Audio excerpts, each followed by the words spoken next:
Shalom semuanya. Sebelum kita mulai kebaktian hari ini, saya ajak kita semua, kita tenangkan hati kita tundukkan kepala kita berdoa. Bapa, terima kasih Tuhan untuk kesempatan yang Engkau berikan. Kami masih boleh beribadah di rumah kami masing-masing. Bapa, Engkau tahu isi hati kami Tuhan.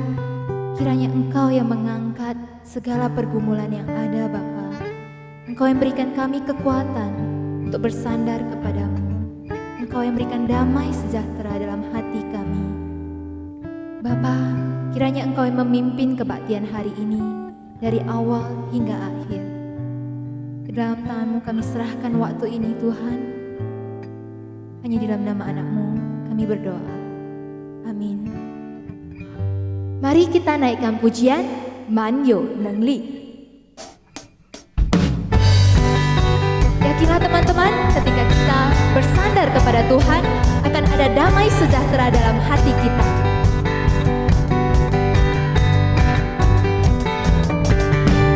我的盼望就在耶稣基督里，在你里面满有平安，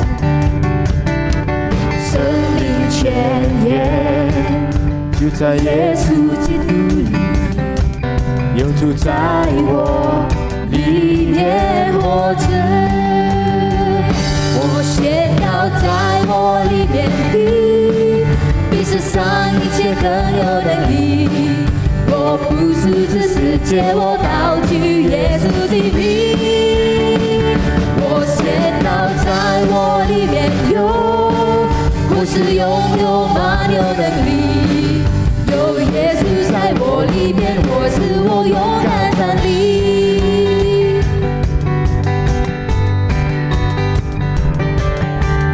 我的盼望就在耶稣基督里，在你里面满有平安，生命泉源就在耶稣基督里。有主在我里面活着，我宣告在我里面的，比世上一切更有能力。我不是这世界，我高举耶稣的名。我宣告在我里面有，我是拥有满有能力。有耶稣在我里面活着，我勇敢站立。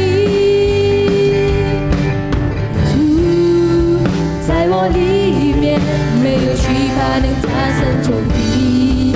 有主在我里面，没有惧怕还得胜有余。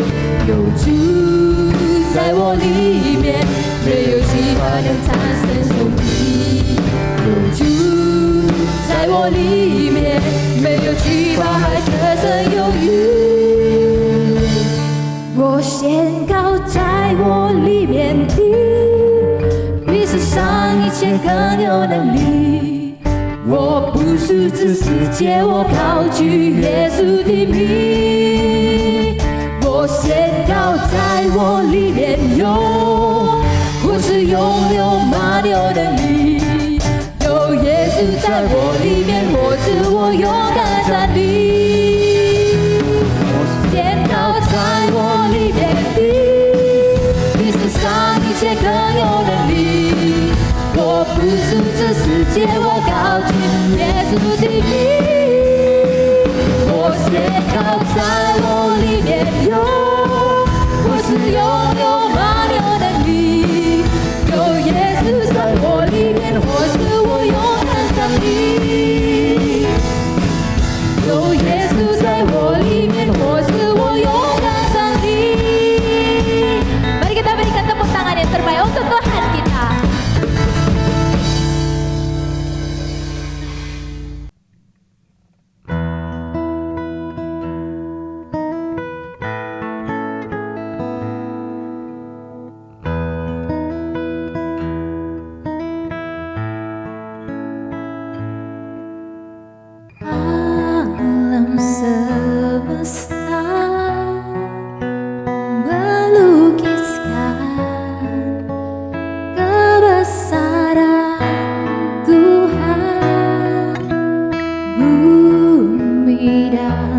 surga menyanyikan kemuliaan nama-Mu. Hosana, Hosana,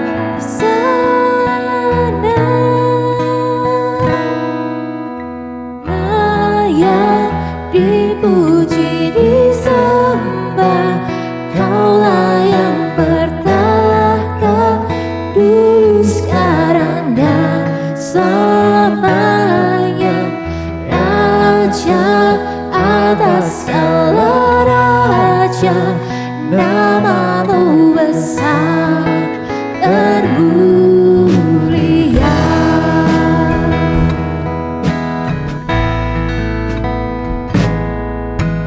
Alam semesta melukiskan kebesaran Tuhan, bumi dan surga menyanyikan kemuliaan nama-Mu. Hosana, Hosana,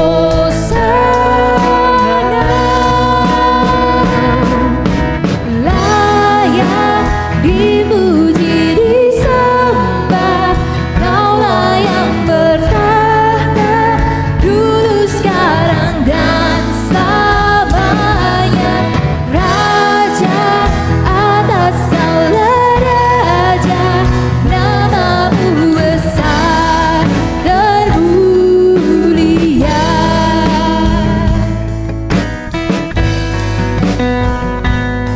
Oh, hanya Engkau yang layak dipuji disembah.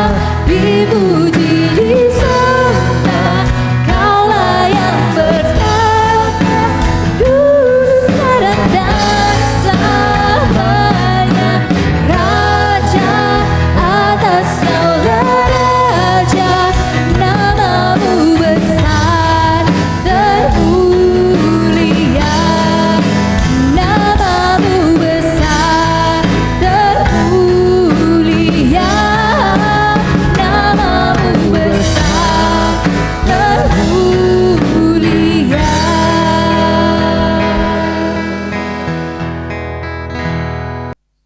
是读信经，我信上帝全能的父，创造天地的主。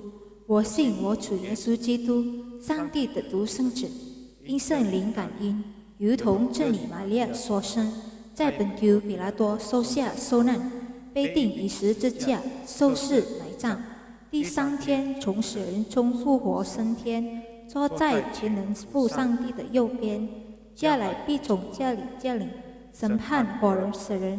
我信圣灵，我信神二果的教会，我信圣徒相通，我信罪的赦免，我信身体复活，我信永生。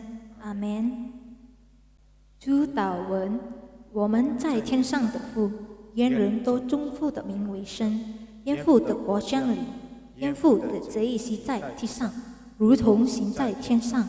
我们日用的饮食，今日赐给我们，赦免我们的罪，如同我们赦免的罪我们的人，不叫我们陷试探，拯救我们脱离凶恶。因为国度、权柄、荣耀，全是父的，直到永远。阿门。Shalom dan salam sejahtera bagi kita sekalian, khususnya saudara-saudari di dalam ibadah revival pada siang hari ini. Tema yang diberikan kepada saya adalah tentang hal berbuah. Mari kita melihat di dalam Alkitab kita, Lukas 13 ayat 6 sampai 9. Lukas 13 ayat 6 sampai 9. Saya akan membacakannya untuk saudara-saudari sekalian. Lalu Yesus mengatakan perumpamaan ini. Seorang mempunyai pohon ara yang tumbuh di kebun anggurnya. Dan ia datang untuk mencari buah pada pohon itu. Tetapi ia tidak menemukannya. Lalu ia berkata kepada pengurus kebun anggur itu, "Sudah 3 tahun aku datang mencari buah pada pohon ara ini. Dan aku tidak menemukannya. Tebanglah pohon ini. Untuk apa ia hidup di tanah ini dengan percuma?" Jawab orang itu, "Tuan, biarkanlah dia tumbuh tahun ini lagi. Aku akan mencangkul tanah sekelilingnya dan memberi pupuk kepadanya. Mungkin tahun depan ia berbuah. Jika tidak, tebanglah dia." Ada seorang ayah yang memiliki seorang anak berusia 5 tahun. Sang ayah begitu menginginkan anaknya kelak bisa menjadi seorang pemusik yang handal, seorang pianis yang terkenal. Oleh sebab itulah pada usia 5 tahun sang anak sudah dikursuskan untuk belajar piano. Setelah sang anak belajar lebih kurang 1 bulan lebih, kebetulan di kota di mana mereka tinggal diadakan sebuah konser oleh seorang pianis yang sangat terkenal. Sang ayah ingin bagaimana sang anak termotivasi untuk belajar lebih giat, lebih rajin. Sehingga dia membeli 2 tiket, dia bersama anaknya untuk menonton konser tersebut. Singkat cerita, 1 jam sebelum waktu ataupun acara dimulai, itu ruang konser sudah penuh. Dan sang ayah bersama sang anak mereka duduk berdampingan.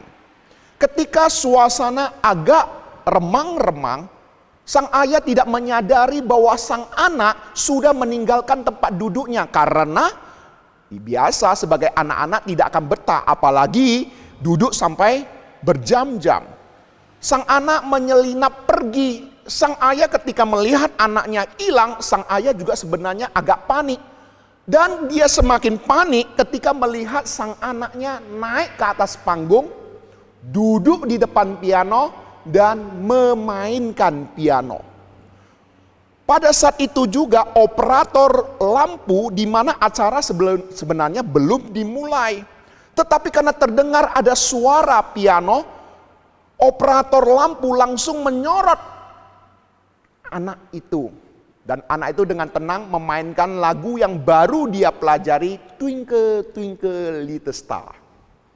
Ketika penonton semua juga pada kaget melihat apa yang terjadi, pianis yang akan mengadakan konser itu dengan pelan-pelan dia beranjak naik ke atas panggung dan berkata kepada sang anak, "Lanjutkan terus nak." Dan dia duduk di samping anak itu mengiringi bersama-sama sang anak.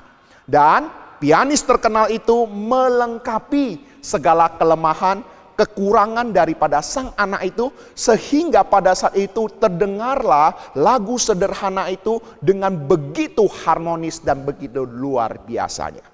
Selesai, pada saat itulah semua hadirin bertepuk tangan untuk hal yang tidak terduga ini.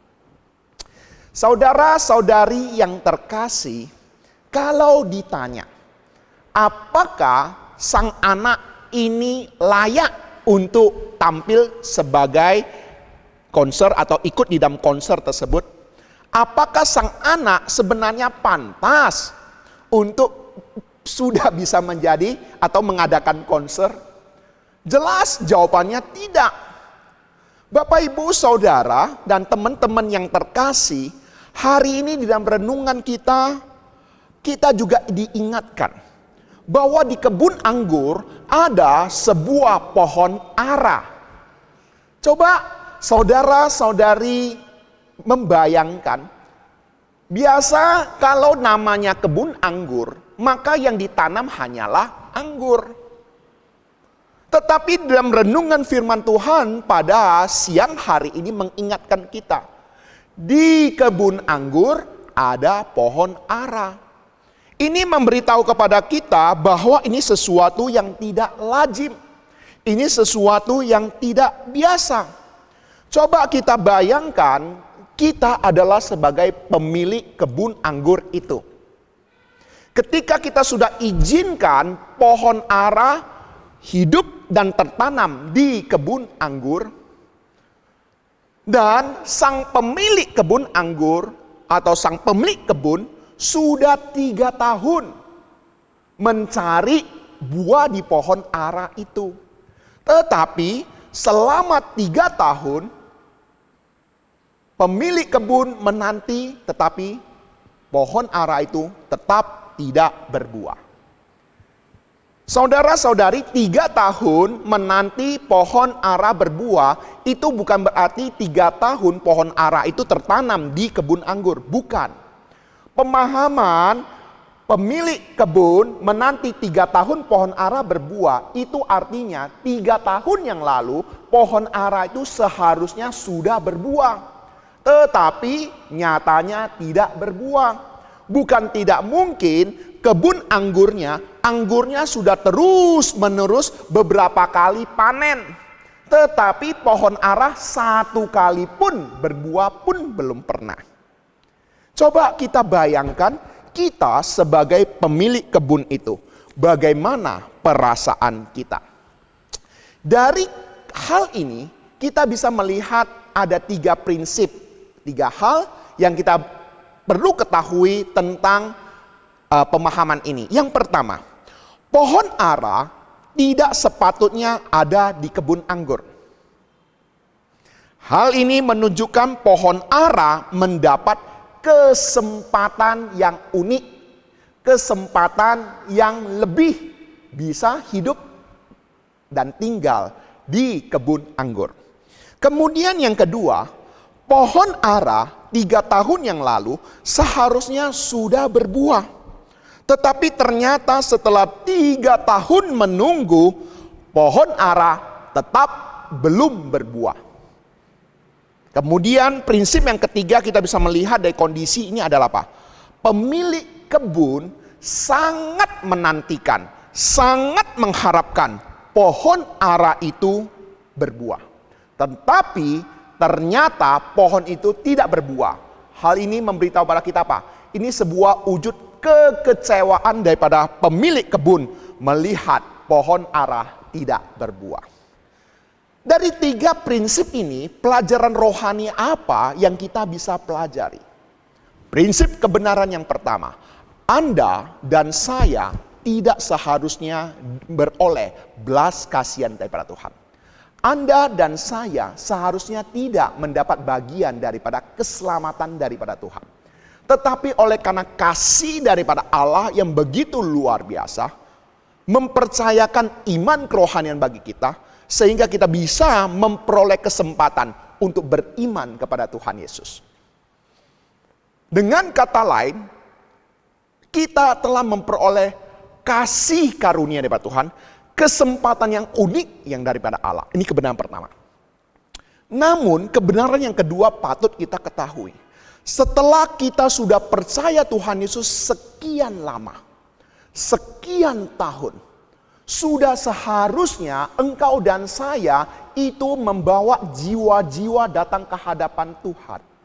Tetapi ternyata iman kepercayaan yang Tuhan berikan bagi kita membuat kita selama ini asik dan berada di zona nyaman dan mungkin hanya memikirkan diri sendiri saja. Sama seperti pohon ara tinggal di kebun anggur, dia bisa hidup dengan subur, bisa menerima pupuk dan perawatan yang baik, tetapi dia hanya memikirkan dirinya sendiri, dia tidak memikirkan pemilik kebun dan bagaimana perasaan daripada pemilik kebun itu. Kebenaran yang ketiga, Pelajaran rohani yang kita pelajari adalah sesungguhnya Tuhan sedang menantikan kita berbuah. Jangan berpikir Tuhan yang memberikan kita anugerah keselamatan. Tuhan hanya menyuruh kita menanti kita tunggu masuk surga atau ikut meramai-ramaikan dunia ini. Tidak. Tuhan mengharapkan kita. Iman kepercayaan yang diberikan bagi kita dan dikembalikan untuk kemuliaan nama Tuhan. Saudara-saudari yang dikasihi Tuhan, saya tidak tahu bagaimana dan sudah berapa lama teman-teman percaya Tuhan Yesus. Mungkin sebagian di antara kita baru percaya Tuhan Yesus, mungkin bagian firman Tuhan ini belum bisa diterapkan di dalam kehidupan Anda. Tetapi saya yakin dan percaya, sebagian besar daripada pendengar firman Tuhan pada siang hari ini adalah orang-orang yang sudah lama percaya Tuhan Yesus.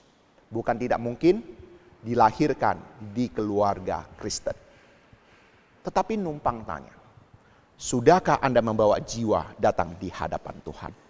Sudahkah Anda berbuah bagi Tuhan? Tuhan sedang menantikan. Pada saat saya pelayanan di Tangerang, saya pernah pelayanan di Tangerang lebih kurang hampir 1 tahun. Ketika saya melayani di Tangerang, saya melayani di komisi remaja. Sebagai pembina rohani komisi remaja. Dan ketika saya bersama-sama dengan remaja yang ada, kami begitu kompak. Kami bisa kerjasama dengan sangat baik. Bahkan remaja-remaja itu begitu luar biasa sampai mereka masuk ke daerah kampung masyarakat untuk memberitakan Injil dan diusir dari masyarakat yang ada. Untung saja mereka tidak mendapat perlakuan yang tidak baik. Namun yang ingin saya saksikan di sini adalah ketika saya mengamati remaja-remaja yang ada, ketika hari Minggu yang bawa jiwa-jiwa datang ke gereja, yang bawa jiwa-jiwa datang beribadah, itu bukan pengurus-pengurus, bukan mereka yang selama ini aktif menjadi liturgis atau pemusik, tapi justru jemaat yang tidak pernah saya duga sama sekali, jemaat yang diam-diam saja, duduk tenang-tenang, tetapi mereka itu bisa bawa 3 orang, 4 orang teman sekolahnya untuk datang ke persekutuan. Kesaksian yang sama juga terjadi di waktu pelayanan saya di GMI Gracia Merak Jingga ini. Suatu hari ada seorang jemaat, seorang ibu yang sudah tua meninggal dunia. Seperti biasa saya memimpin pengebumian di Taman Eden. Ketika saat pengebumian di Taman Eden sudah selesai dan sambil menanti itu tanah untuk ditimbun ke atas peti yang ada datang seorang ibu. Mendekati saya dan berkata kepada saya dengan kalimat yang sederhana. Dia katakan, dia itu malaikat saya. Saya heran, apa maksudnya? Lalu saya bertanya, ibu maksudnya apa? Lalu ibu itu berkata, dialah yang bawa saya datang percaya Tuhan Yesus. Yang membuat saya heran adalah, ibu ini selama ini datang ke gereja, tidak kelihatan dia begitu menonjol di dalam pelayanan. Bahkan tidak pernah jadi majelis dan pengurus gereja. Tetapi justru ibu ini pernah membawa jiwa datang ke gereja. Ini ibu yang saya tahu. Dan ibu ini merasa tergugah dan mengatakan dialah malaikat saya. Numpang tanya, Bapak, Ibu, dan teman-teman yang terkasih. Saya tidak tahu dan saya sih rindu sekali bahwa setiap kita baik selama ini aktif, tidak aktif, menonjol, tidak menonjol, baik itu pengurus atau tidak pengurus, kita bisa punya hati untuk membawa jiwa-jiwa datang di hadapan Tuhan. Coba, apa yang firman Tuhan katakan? Ketika pemilik kebun menanti selama 3 tahun. Tetapi nyatanya pohon ara tetap tidak berbuah. Dalam perumpamaan ini kita ingat apa yang Tuhan Yesus lakukan kepada pohon ara yang tidak berbuah. Tuhan Yesus mengutuk pohon ara itu dan membuat pohon ara itu layu kering. Di dalam perumpamaan ini Tuhan Yesus kembali mengingatkan kita. Pemilik kebun ini berkata apa? Tebanglah. Dengan kata lain, di balik pengajaran ini ada hukuman yang Tuhan ingin nyatakan kepada orang-orang yang sudah memperoleh karunia daripada Tuhan, talenta daripada Allah, tetapi tidak mau mempergunakannya baik-baik. Itu artinya apa? Talenta disia-siakan. Kita tahu memang tidak semua memiliki talenta yang sama. Ada yang diberikan 5 talenta. Ketika Tuhan memberikan 5 talenta, Tuhan mengharapkan kita mengembalikan 5 talenta. Kemudian ada juga yang diberikan 2 talenta. Ketika diberikan 2 talenta, Tuhan tidak mengharapkan kita mengembalikan 5 talenta. Tidak. Tuhan memberikan talenta sesuai dengan kemampuan kita. Dia tahu kapasitas kita hanya 2 talenta. Dia akan mengharapkan kita mengembalikan 2 talenta. Tetapi bagi orang tertentu Tuhan yang memberikan 1 talenta. Karena kemampuannya hanya 1 talenta. Dan Tuhan hanya mengharapkan dia kembalikan 1 talenta. Tidak mengharapkan dia balas ataupun mengembalikan 2 talenta, apalagi 5 talenta. Tetapi masalahnya adalah yang 1 talenta ini tidak mau dipergunakan dengan baik-baik, justru dikubur di dalam tanah. Nah, apa akhir daripada kisah ini? Kita bisa baca di firman Tuhan. Di mana penghukuman daripada Allah juga dinyatakan kepada orang yang memiliki 1 talenta dan tidak mempergunakannya dengan baik.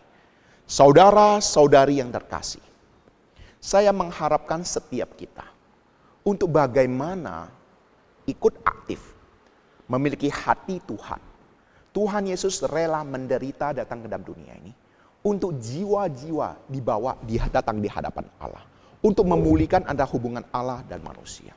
Jika hari ini kita sudah dipulihkan oleh Tuhan, kita patut bersyukur pada Tuhan. Tetapi ada panggilan, ada tanggung jawab yang Tuhan berikan bagi kita. Mungkin kau berkata, aku sudah mencoba untuk melakukannya. Tetapi nyatanya sampai sekarang saya tidak berhasil. Ingat, yang dimaksud dengan berbuah tidak harus menuai. Anda bisa baca di dalam Yohanes pasal 4. Firman Tuhan memberitahu pada kita apa? Penabur dan penuai sama-sama bersukacita untuk buah-buah kekal. Apa maksudnya? Ketika kita memberitakan Injil, membawa jiwa datang di hadapan Tuhan, mereka mau atau tidak mau percaya Tuhan, itu urusan Tuhan. Urusan kita adalah ketaatan. Menaburkan benih firman Tuhan, kalau mereka mau percaya, kita menjadi penuai, puji Tuhan. Tetapi satu hal yang harus kita ketahui adalah penabur dan penuai sama-sama bersukacita. Saya ambil sebuah ilustrasi. Suatu hari saya lapar sekali. Coba saudara-saudari bayangkan badan saya sebesar ini. Ketika saya lihat ada bakpao. Bakpaonya bukan bakpao besar ya, bakpao yang kecil-kecil gitu ya. Ketika saya makan bakpao tersebut, saya rasa 1 biji nggak cukup. Saya makan bakpao itu sudah 2 biji, masih juga kurang cukup. Makan sampai ke-5 baru perut saya kenyang. Oke, sekarang saya ingin tanya. Ketika saya makan bakpao pertama, kedua, ketiga, keempat, ke-5 baru kenyang. Sekarang saya ingin tanya, bakpao keberapa yang seharusnya ikut andil membuat saya kenyang? Apakah bakpao ke-5 saja yang membuat saya kenyang? Tidak. Bakpao pertama, kedua, ketiga, keempat ikut andil membuat perut saya kenyang. Ketika Anda menaburkan benih, mungkin saja Anda menaburkan benih bakpao yang ketiga. Kemudian ada orang tertentu yang menaburkan benih bakpao yang ke-5 lalu dia menuai. Tapi ingat, firman Tuhan katakan, penabur dan penuai sama-sama bersukacita. Sebagai penutup, saya akan sampaikan kepada saudara-saudari sekalian. Ini sebuah kerinduan saya. Ibadah revival diadakan, masih ingat apa tujuan utamanya? Ibadah revival diadakan tujuan utamanya bukan untuk menambahkan kegiatan gereja yang sudah cukup padat. Ibadah revival diadakan tujuan utamanya juga bukan untuk memuaskan kebutuhan daripada kita. Bukan. Ibadah revival diadakan juga tujuan utamanya bukan untuk menambah persembahan gereja. Bukan. Ibadah revival diadakan juga bukan sebagai hiburan atau performance untuk menghibur jemaat yang suka akan musik-musik tertentu. Juga bukan. Ibadah revival tujuan utamanya adalah membawa jiwa-jiwa datang di hadapan Tuhan. Untuk membangunkan kebangunan rohani bagi jemaat Tuhan. Itu tujuan utama daripada revival. Oleh sebab itu para pengurus revival, para jemaat revival, para aktivis revival, ingat tujuan keberadaan daripada revival adalah berbuah, membawa jiwa-jiwa datang di hadapan Tuhan, menaburkan benih firman Tuhan sebanyak-banyaknya kepada orang-orang yang belum percaya kepada Tuhan Yesus. Gereja tidak perlu takut tidak ada uang. Gereja perlu takut bila tidak ada jiwa yang dimenangkan. Gereja harus berani membayar harga atau berkorban untuk jiwa-jiwa yang tidak ternilai harganya. Gereja kalau tidak berani berkorban, maka suatu hari gereja akan menjadi korban. Gereja kalau tidak memuliakan Tuhan, jelaslah gereja akan memuliakan manusia dan memalukan nama Tuhan. Gereja yang tidak mengasihi jiwa-jiwa terhilang, suatu hari gereja akan mati. Mari saudara-saudari yang terkasih, kita membawa jiwa-jiwa datang ke hadapan Tuhan bukan melalui fasilitas gereja. Bukan melalui keindahan infrastruktur daripada gereja. Bukan itu. Tetapi melalui pengaruh kehidupan kita. Pembaharuan hidup kita. Buah-buah pertobatan di dalam diri kita. Membawa orang tua kita yang belum percaya pada Tuhan untuk percaya Tuhan Yesus. Membawa masyarakat sahabat baik kita yang belum percaya pada Tuhan Yesus untuk percaya kepada Tuhan Yesus. Oleh sebab itu Bapak Ibu Saudara dan teman-teman yang dikasihi Tuhan. Bila kita mengatakan aku setia kepada gereja. Aku mengasihi gereja. Aku mengasihi Tuhan. Tetapi jika aku tidak punya hati kepada jiwa-jiwa yang terhilang. Tidak punya hati untuk berbuah. Maka semua ucapan kita adalah sia-sia. Kiranya Tuhan mengampuni segala kesalahan kita. Kiranya Roh Kudus memampukan kita. Punya hati seperti hati Tuhan. Membuat jiwa-jiwa datang di hadapannya. Mari kita berdoa. Kami bersyukur Bapa pada saat ini. Melalui kebenaran firman Tuhan mengingatkan kami. Bahwa kami seharusnya tidak layak untuk diselamatkan. Tetapi oleh karena belas kasihan daripada Tuhan, kami beroleh kasih karunia daripada-Mu. Oleh sebab itu Bapa, ketika kami sudah memperoleh anugerah yang begitu besar daripada-Mu, Tuhan tolong kami Bapa, memiliki hati seperti hati Tuhan, untuk membawa jiwa-jiwa untuk kemuliaan nama Tuhan. Tuhan, hamba-Mu sudah berhenti berkata-kata. Tapi biarlah firman Tuhan pada siang hari ini memberkati setiap kami yang mendengarkannya. Kami berdoa di dalam nama Yesus Kristus, Tuhan dan Juru Selamat kami yang hidup. Amin. Tuhan Yesus memberkati. Saudara-saudari, kita akan mengakhiri di dalam ibadah revival pada siang hari ini. Mari kita terima berkat yang daripada Tuhan. Kiranya kasih karunia daripada Tuhan kita Yesus Kristus dan kasih daripada Allah Bapa serta persekutuan dengan Rohul Kudus senantiasa menyertai kita sekalian mulai saat ini sampai selama-lamanya. Amin. Tuhan Yesus memberkati. I praise Lord I offer my life to you.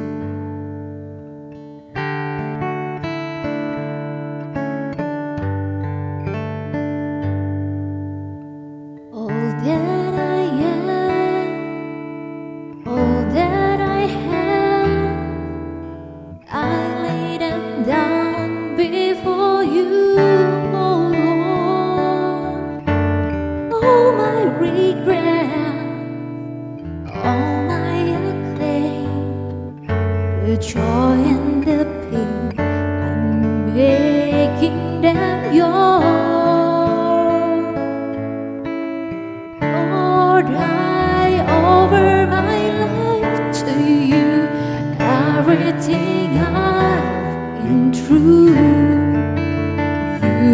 for your glory. Lord, I offer my days to you, lifting my praise to you as a pleasing sacrifice.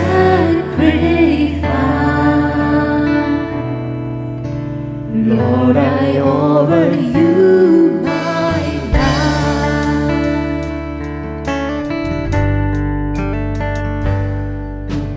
Things in the past, things yet unseen, wishes and dreams that are yet come true. All of my hopes, all of my plans, my heart and my hands are lifted to you. Lord, I offer my life to you. Offer my life to you. Everything I've been through, use it for your glory. Lord, I offer my days to you, lifting my praise to you as a pleasing sacrifice. Lord, I offer you my life. What can we give that you have not given? What do we have that is not already yours?